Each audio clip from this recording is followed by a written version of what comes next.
परेशान आपको करेंगे। टाइप 1 ही हमारा चल रहा है। ये सवाल बताओ जल्दी से, क्या होगा इसका जवाब? एसएससी जीडी 2023 का आया हुआ सवाल है, बताओ। झकास मॉर्निंग, क्या बात है, कल मजा आ गया सर। अच्छा, मतलब जब मैं अच्छे क्वेश्चन कराता हूँ, थोड़े से कैलकुलेटिव कराता हूँ, तब मजा नहीं आता, और आसान क्वेश्चन करा रहा हूँ तो मजा आ जाता है। इसका मतलब मैं क्या समझूं? आसान क्वेश्चन नहीं करा दो? नहीं, लेवल हमें हर तरह का कंप्लीट करना है, क्योंकि लेवल सबके निकलेंगे और निकलेगा उसका जो खड़ा रहेगा।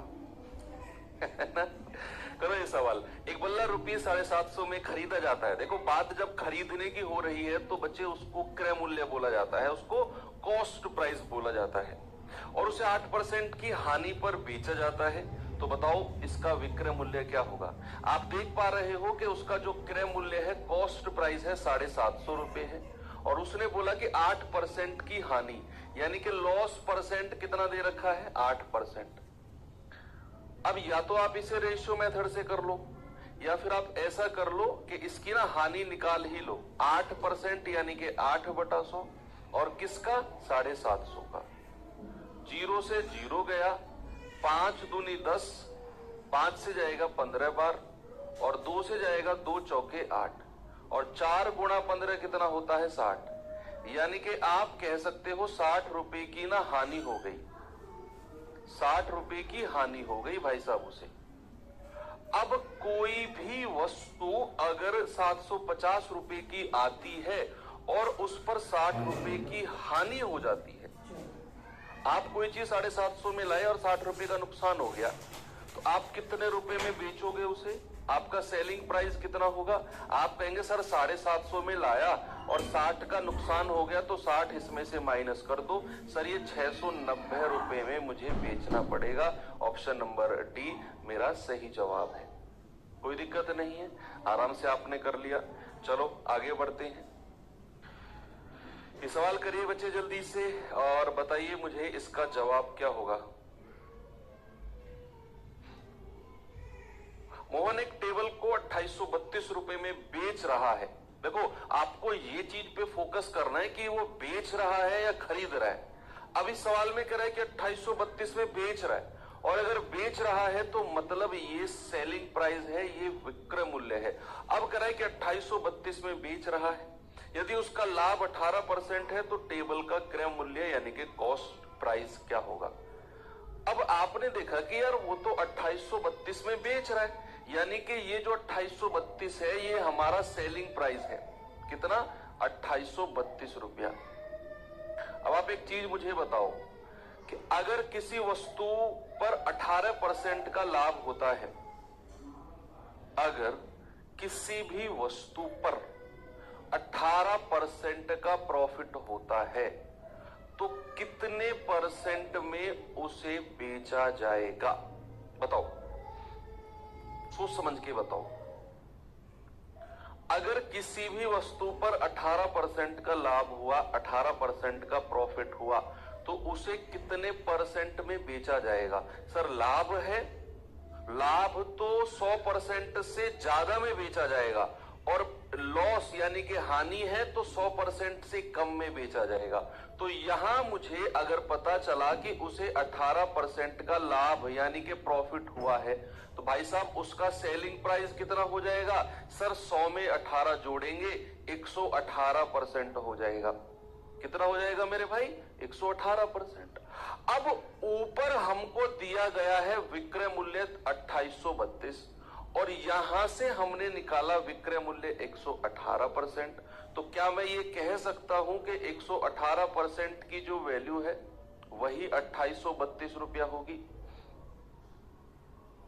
वही तो 2832 रुपया होगी भाई साहब, क्योंकि यहां अगर किसी वस्तु को 18% के लाभ पर बेचते हो तो 118% में बेचोगे, और उसने ऊपर साफ साफ बोला ही है कि 2832 में बेच रहे हो, तो 118% बराबर 118% बराबर 2832।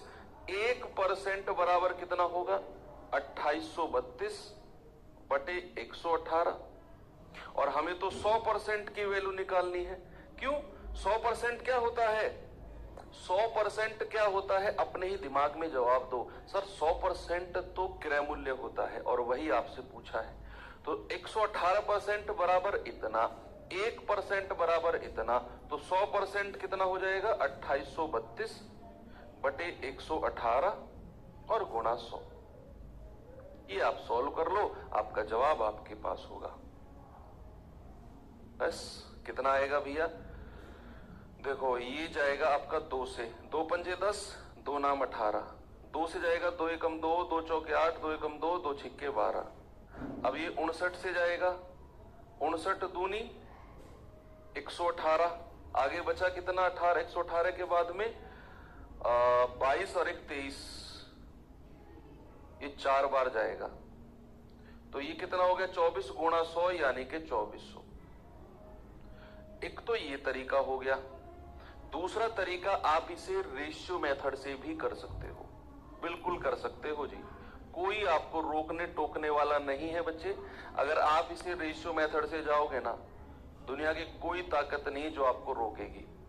आप देखो कि उसे ना 18% का लाभ हुआ, उसे 18% का लाभ हुआ। 18% का फ्रैक्शन यानी कि भिन्न कितना होता है सर, 18, और परसेंट का मतलब बटा 100। 2 से जाएगा 2 नाम 18 और 2 से जाएगा 2 पंजे 10 यानी कि 9 बटे 50। तो जरा मुझे बताना क्रय मूल्य और विक्रय मूल्य का रेशियो कितना हो जाएगा भाई। 18% को पहले मैंने फ्रैक्शन में चेंज किया। अब सवाल ने कहा 18% का लाभ, प्रॉफिट, तो कोई चीज अगर 50 में खरीदी गई तो लाभ कितना हो गया 9 रुपए का। कितने में बेची गई होगी सर, 50 और 9 59 में, और आपको सेलिंग प्राइस कितना दे रखा है इतना, तो 59 यूनिट की वैल्यू आ गई 5832। एक यूनिट की वैल्यू कितनी आएगी 32 बटे 59, एक यूनिट की, एक यूनिट की ये वैल्यू है भैया। एक यूनिट की वैल्यू जितनी भी हो और 50 यूनिट की वैल्यू कितनी आएगी, 50 गुणा 5832 बटे 59। इसे आप सॉल्व कर लेना, ये आपका 2400 ही बनेगा। ठीक है, ये हो गया इसका रेशियो मेथड। पहले वाला क्या था इसका, आपका जो परसेंटेज वाला मेथड था, ये हो गया इसका रेशियो मेथड। दोनों चीज आपको आनी चाहिए। एसएससी जीडी 2024 का सवाल है, सवाल को पढ़ना है। देखो सवाल को देखते ही उससे लड़ाई झगड़ा नहीं करना है, पहले आराम से बैठ के पढ़ो सवाल को, तब करो। अभी कोई एग्जाम में नहीं बैठे हो, आप आराम से सीख रहे हो ना क्लास में। नहीं होगा तो कोई बात नहीं, कौन सा मैं तुम्हारी कॉपी चेक करने आ रहा हूं, नहीं ना। तो ईमानदारी से बैठ के सवाल को पढ़ो बस, फिर मैं आपको इसे समझाता हूं कि ये है क्या सवाल।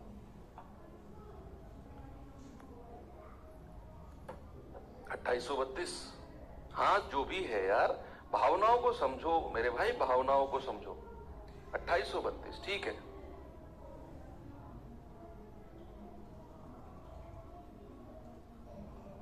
ये लो 2832,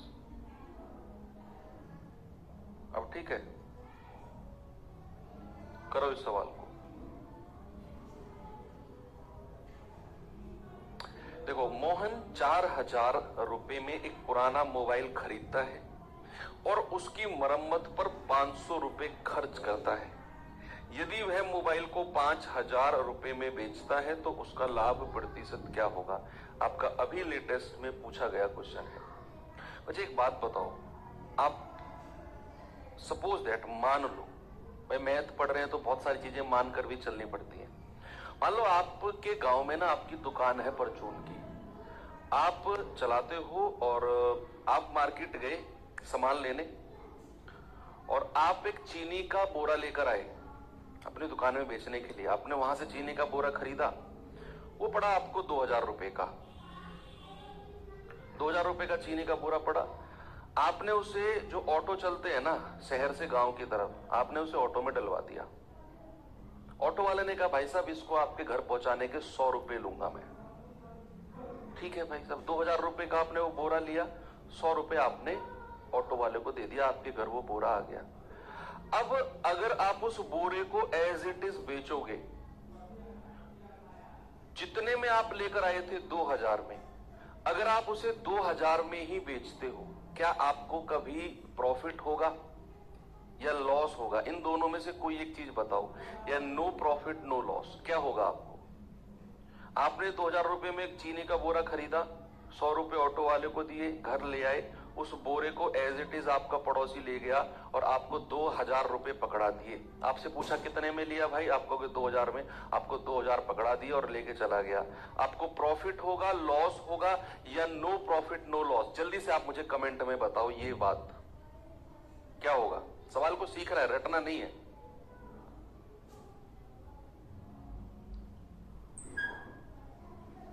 कुछ बच्चे कह रहे हैं नो प्रॉफिट नो लॉस, कुछ बच्चे कह रहे हैं लॉस, बहुत सारे बच्चे कह रहे हैं सर लॉस होगा। क्यों भाई? प्रैक्टिकल बात है, तो आप खुद अपने ऊपर सोच कर देखो। आप कभी उसे 2000 में वो बोरा दोगे ही नहीं। क्यों नहीं देंगे सर?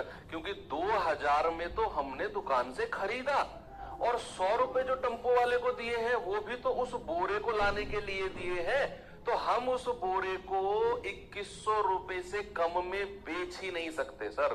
2000 तो उसको, 100 रुपए टेम्पो वाले के, तो जो आपका खर्चा आने जाने का ट्रांसपोर्ट खर्चा है 100 रुपया, वो भी तो उस 2000 में जुड़ेगा। वो बोरा आपके घर 2100 रुपए में पड़ा है। कितने रुपए में पड़ा है आपके घर तक? वो 2100 रुपए में। तो अगर आप उसे 2100 में भी बेचते हो तब भी वो नो प्रॉफिट नो लॉस देगा, ना तो लाभ ना हानि। लेकिन अगर आप 2100 से ज्यादा में बेचते हो तब आपको प्रॉफिट होगा।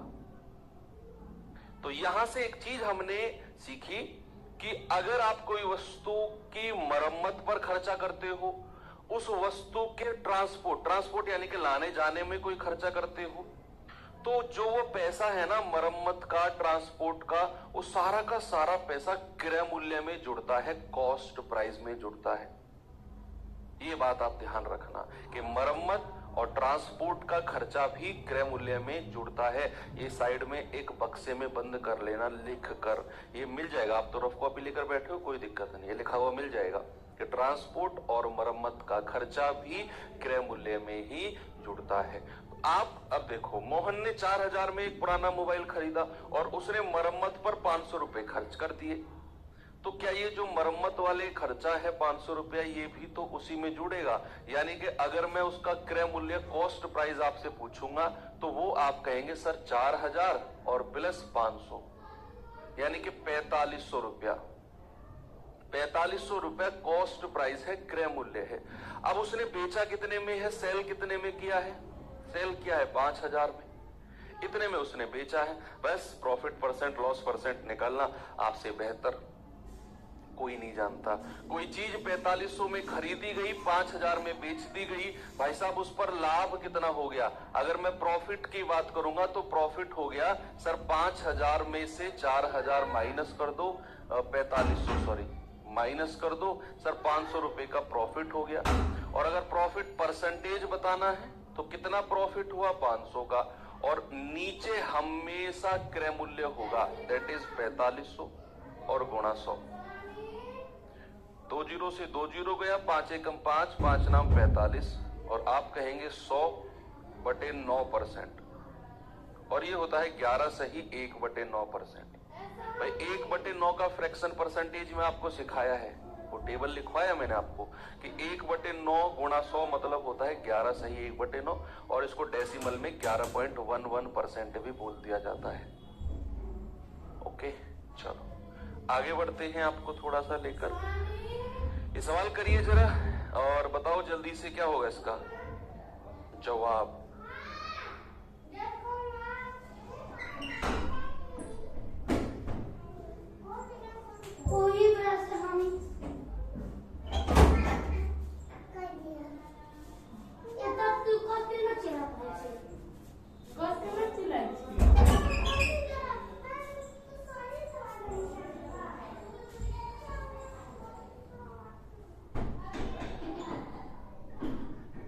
बताओ भाई जल्दी से। सवाल है एक अलमारी 14,360 में लाई गई, ओके, और इसके परिवहन पर 240 रुपए खर्चा कर दिया गया। भाई अलमारी है तो रिक्शा वगैरह में रख कर आएगी, 240 रुपए रिक्शा वाले ने ले लिए, तो ये 240 रुपए भी किस में जुड़ेंगे? उस अलमारी के क्रय मूल्य में। कह रहा 15% का लाभ कमाने के लिए किस कीमत पर इसे बेचा जाएगा? जल्दी से बता दो क्या इसका जवाब होगा। आप कहेंगे कि सर अलमारी का जो कॉस्ट प्राइस क्रय मूल्य होगा ना 14,360 दुकानदार को दिए, प्लस 240 रुपए उसने ट्रांसपोर्ट यानी कि परिवहन पर दिए हैं रिक्शे वाले को, ये भी उसके क्रय मूल्य में जुड़ेगा। तो कितना हो जाएगा? 0 0 3 2 5 और 1 6 4 और 1 4 ही आएगा, 14,600। ये उसका क्रय मूल्य यानी कि कॉस्ट प्राइस उसके घर तक पड़ा है अलमारी। कह रहे कि अब वो ना उसे 15% के लाभ पर बेचना चाह रहा है। तो आप इसे रेशियो मेथड आप जानते हो, 15% का फ्रैक्शन भिन्न बदलो और लाभ के लिए रेशियो बना लो, या फिर आप ऐसा भी कर सकते हो कि इसका जो प्रॉफिट है सीधा सीधा 15% निकाल दो। 15/100 गुणा 14,600, तो 2 जीरो से 2 जीरो गया, 15 छिक्के 90 हासिल के 9, 15 चौके 60 और 9 69 हासिल के 6, 15 कम 15 और 6 21, यानी कि उसे 2190 रुपए का लाभ हो गया। तो बेचेगा कितने में? आप कहेंगे 14,600 प्लस 2190, 0 9 6 और 1 7 4 2 6। सर ये तो 16,790 रुपए में बेचेगा। ऑप्शन नंबर डी हमारा बिल्कुल सही जवाब है, कोई दिक्कत नहीं है ना? वेरी गुड, आप सभी का आंसर मुझसे पहले आ रहा है, मतलब बहुत मजा आप लोगों को आ रहा है। ये लास्ट क्वेश्चन करिए इस टाइप का, फिर हम टाइप चेंज करते हैं। बताइए भाई। सवाल करे हरी एक पुरानी किताब खरीदता है। हरी जो है वो एक ओल्ड बुक खरीदता है और इसकी मरम्मत पर 3,000 रुपए खर्च करता है।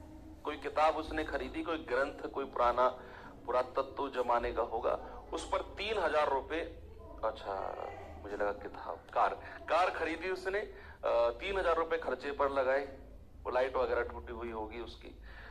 यदि वह कार को 58,000 रुपए में बेचता है और 16% का लाभ कमाता है, तो भाई साहब उसने कार को खरीदने के लिए कितना भुगतान किया होगा? अब सवाल उल्टा हो गया। अभी तक जो सवाल हमसे पूछ रहा था ना, वो हमको दिया हुआ था कि कोई भी अलमारी इतने रुपए में खरीद कर लाए, उसके ट्रांसपोर्ट पर इतना खर्चा कर दिया और इतने % पर लाभ कमाया, तो बताओ कितने में बेचा।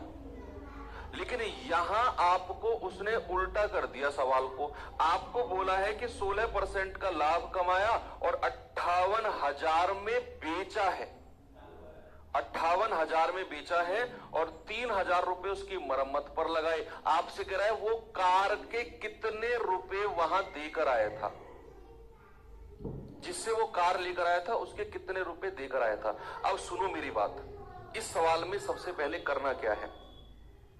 सबसे पहले करना है हमें वो पैसा निकालना जो उसका कार का मूल्य मरम्मत के बाद पड़ा होगा, क्रय मूल्य। मरम्मत के बाद जो उस कार का क्रय मूल्य होगा, मरम्मत के पैसे जुड़ने के बाद उस कार का जो कॉस्ट प्राइस होगा वो कितना था। मरम्मत के बाद 3,000 रुपए मरम्मत है, उस 3,000 रुपए लगने के बाद जो उस कार का क्रय मूल्य होगा ना, वो कितना होगा, वो हमें निकालना है। और वो आएगा कहां से कि आप मुझे बताओ कि कोई वस्तु 16% के लाभ पर बेची जा रही है और सवाल कह रहा है 58,000 में बेच रहा है, तो यहां से 100% का मान निकालेंगे हम। अब आप मुझे सबसे पहले बताओ कि कोई भी चीज बच्चे अगर 16% के लाभ पर बेची जाए तो उसका सेलिंग प्राइस कितना हो जाएगा? सर 16% का लाभ है तो सेलिंग प्राइस हो जाएगा 100% में जोड़ दो 116%। होगा कि नहीं भाई साहब? बिल्कुल होगा सर। और ये किसके बराबर हो जाएगा? यही हो जाएगा आपके 58,000 के बराबर, क्योंकि सवाल में उसने बोला है कि वह कार को 58,000 रुपए में बेच रहा है। तो क्या आप ये कह सकते हो कि 116% बराबर 58,000? सर बिल्कुल कह सकते हैं। तो बच्चा पार्टी 1% बराबर कितना होगा? आप कहेंगे सर 58,000 बटे 116। यस, बिल्कुल हो गया सवाल। तो तो आप कहेंगे कि भैया 29 चौके 116 और 29 दूनी 58, 2 एकम 2, 2 दूनी 4, तो ये हो गया हमारा 3 जीरो बची है ना, मतलब 1000 बटा 2, ये वाला 2, तो ये जाएगा 2 पंजे 10 और 2 जीरो लास्ट में, तो यहां से 1% कितना आ गया 500। भाई देखो ये 116 था, मैंने 29 से काटा, 29 चौके 116, 29 दूनी 58, फिर ये 2 से 4 को काटा, 2 दूनी 4, फिर हमें पता चली कि 3 जीरो है मतलब 1000 और बटा 2 से काटा तो 500 बार, 1% बराबर 500, तो मेरे भाई 100% बराबर कितना, 100% बराबर 500 और गुणा 100, तो आप कहेंगे सर ये आ गया 50,000। अब आप मुझे बताओ ये 50,000 कौन सा पैसा है? ये मरम्मत के पैसे जुड़ने के बाद का पैसा है, मरम्मत के पैसे जुड़ने के बाद 50,000 रुपए हुए होंगे, फिर उसने 16% के लाभ पर 58,000 में बेचा होगा। तो यहां से अगर हम उस कार का मूल क्रय मूल्य निकालना चाहें, मूल क्रय मूल्य ओरिजिनल कॉस्ट प्राइस, तो हम इस 50,000 में से ये जो मरम्मत का पैसा है ये माइनस कर देंगे, तो हमको पता चलेगा कि सर 47,000 में वो उस कार को खरीद कर लाया होगा, 47,000 में। वेरी गुड बच्चे सुनो, हाँ एक बहुत बड़ी बच्चों में एक चीज है कि सर आप ये कैसे काट देते हो, काटा पीटी कैसे कर देते हो? सुनो मेरी बात, दिन के 10 मिनट निकाल सकते हो दिन के 10 मिनट, पढ़ाई वढ़ाई सबसे अलग, उसको अपने टाइम टेबल में नहीं जोड़ना है, ऐसे ही नॉर्मल 10 मिनट के लिए आप इंस्टाग्राम की रील्स वगैरह भी देख लेते हो, तो ऐसे ही 10 मिनट दिन के अगर आप निकाल सकते हो तो आपकी कैलकुलेशन फास्ट करने का तरीका मैं आपको बताता हूं, एग्जाम में बैठकर धुआं बना दोगे कैलकुलेशन का तुम, लेकिन उस चीज को प्रैक्टिस करना पड़ेगा। आपने क्या करनी है, एक पतली सी रफ अलग ले लो, पतली सी, कोई 15, 20, 25, 30 पेज की, और आपने दिन के 10 मिनट निकालने हैं, रफ कॉपी खोलकर बैठना है, दिमाग में जो भी कैलकुलेशन आए उस रफ कॉपी में लिखो, उस 10 मिनट के अंदर सोचो 25 + 30 बराबर इतना, फिर सोचो 100/5 काट के इतना, फिर दिमाग में सोचो, हमारा दिमाग बहुत बड़ा खजाने का भंडार है ये, फिर सोचो दिमाग से कोई सवाल निकल के आएगा, ओहो 78 - 29 इतना।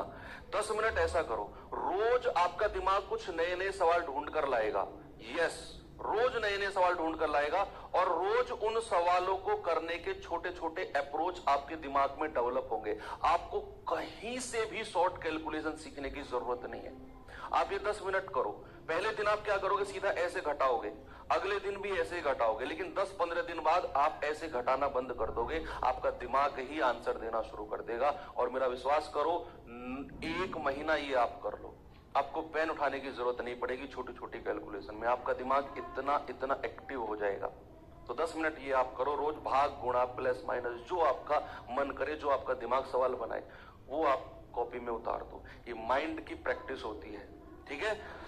तो टाइप 2 और आते हैं बच्चे पहले सवाल की तरफ, बहुत आसान है, इसमें कुछ कॉन्सेप्ट समझने की जरूरत भी नहीं है, वही परसेंटेज वाले कॉन्सेप्ट है। ये आप 1 महीने करो, फिर मुझसे मिलना आप।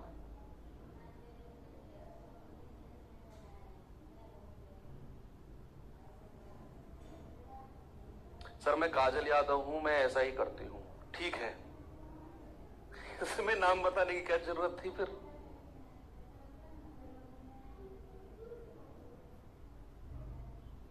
देखो, किसी वस्तु का क्रय मूल्य और विक्रय मूल्य 5:3 के अनुपात में होने पर प्रतिशत हानि कितनी हो जाएगी, बताओ,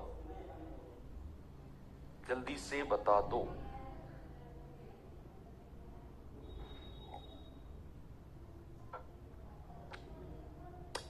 देखो, उसने कहा क्रय मूल्य और विक्रय मूल्य का जो रेशियो है ना वो 5:3 है, यानी कि सीपी कॉस्ट प्राइस और एसपी सेलिंग प्राइस विक्रय मूल्य। रेशियो क्या है बच्चा? रेशियो है आपका 5:3, यानी कि ये अनुपात है, रेशियो है, यानी कि 5 रुपए में अगर कोई चीज खरीदी गई तो 3 रुपए में वो बेची गई होगी।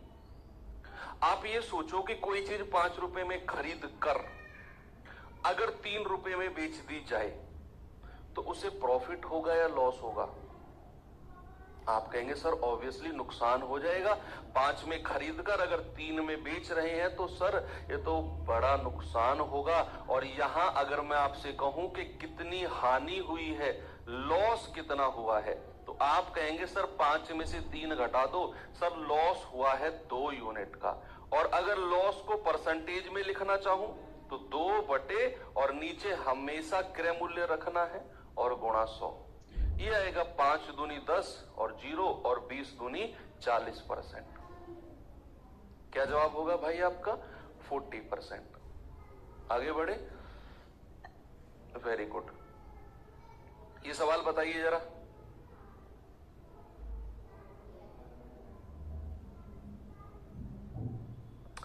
एक वस्तु के लागत मूल्य मतलब वही आपका क्रय मूल्य, कॉस्ट प्राइस। एक वस्तु का cost price, the ratio of cost price and selling price. The ratio of cost price and selling price of an item is 20-21। Then find the percentage profit. तो लाभ प्रतिशत हमें बताना है। करो भाई जल्दी से, आसान, बहुत आसान टाइप है ये तो। आपको लागत मूल्य यानी कि क्रय मूल्य और विक्रय मूल्य यानी कि सेलिंग प्राइस, इनका रेशियो कितना है? 20 और 21 का। आप देखो कि कोई चीज 20 रुपए में खरीद कर और 21 रुपए में बेच दी गई। 20 रुपए में खरीद कर अगर 21 रुपए में बेच दी गई तो उसे प्रॉफिट होगा या लॉस होगा? सर 20 में खरीद के 21 में बेच दी, सर ये तो लाभ हो गया 1 यूनिट का। और अगर इसे मुझे परसेंटेज में बदलना है तो लाभ कितना? 1 रुपए का।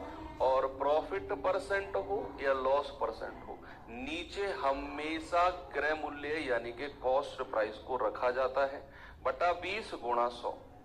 तो आप कह सकते हैं 20 एकम 20 और 20 पंजे 100 और 5 एकम 5%। आपका जवाब कितना होगा भाई? आपका जवाब होगा 5%। बिल्कुल सही जवाब है, यानी कि 5% का प्रॉफिट। एक और सवाल दूं, ये करिए। 2024 एसएससी जीडी का आया हुआ सवाल है 2024। बताइए, विक्रय मूल्य और क्रय मूल्य का अनुपात 7:11 है, तो हानि परसेंटेज क्या होगा? Loss percentage.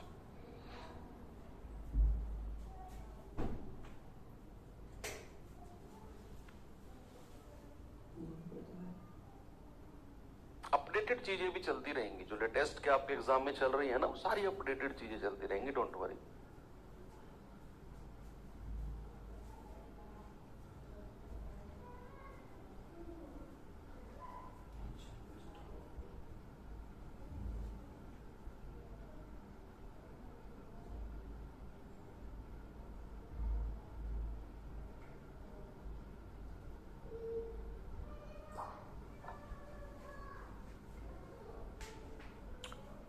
%33.33%। अच्छा, ऐसे कैसे हो सकता है?